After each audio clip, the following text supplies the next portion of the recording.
자유인의 선택, 리더의 아침을 깨우는 5분 고전 칼럼.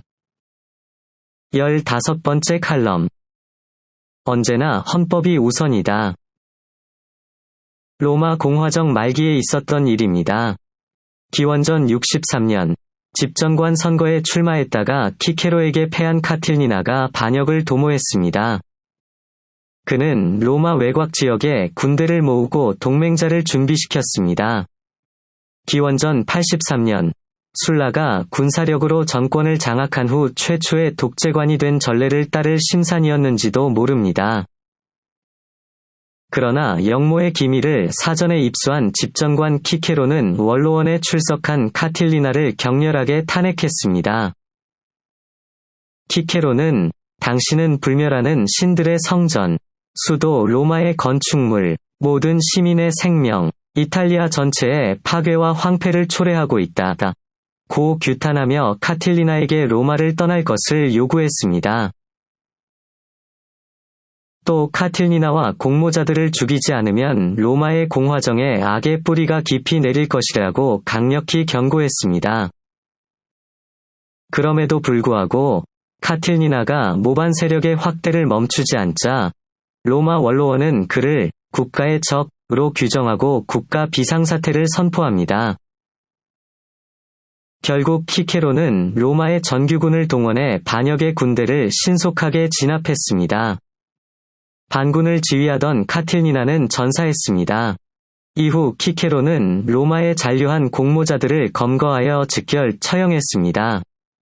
내란 사건을 용기 있고 신속하게 처리하여 공화정을 수호한 키케로는 시민들에게 국부로 칭송받았습니다.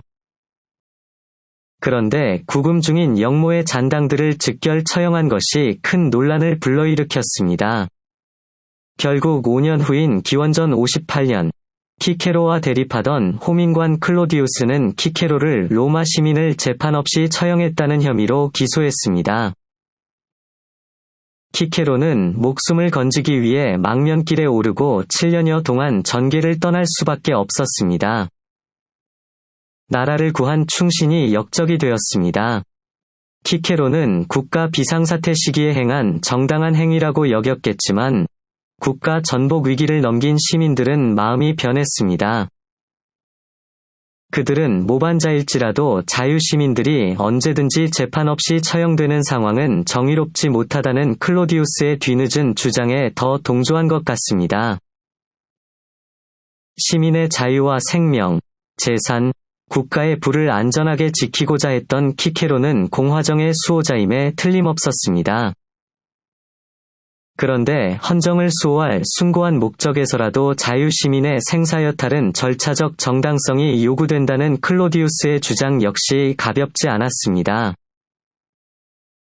평소 사려 깊은 키케로가 시민들의 칭송에 잠시 들뜬 나머지 저지른 과오는 훗날 평소 그를 눈엣 가시로 여기던 반대파 세력에게 포착되어 그를 해치는 부메랑이 된 것입니다. 국가의 격변기에는 과오를 저지른 사람들과 이를 규탄하고 징벌하려는 사람들의 대립과 충돌이 있게 마련입니다. 정치가들은 어떤 경우에라도 대중의 함선과 격분에 휘둘리기보다 헌법과 법률에 따른 질서 있는 행동을 취해야 합니다.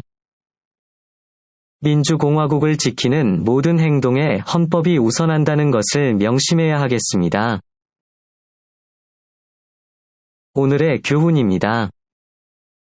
로마 공화정의 수호자라고 할 수 있는 키케로 같은 인물도 영모를 진압하는 과정에서 반역자들을 즉결 처형한 것이 문제가 되었습니다.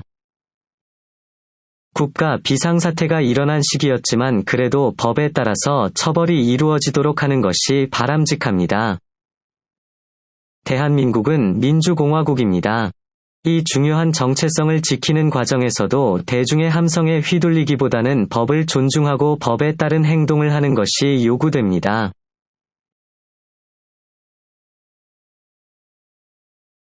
자유인의 선택. 서양 문명의 원천. 3000년 그리스 인문의 지혜를 만나다.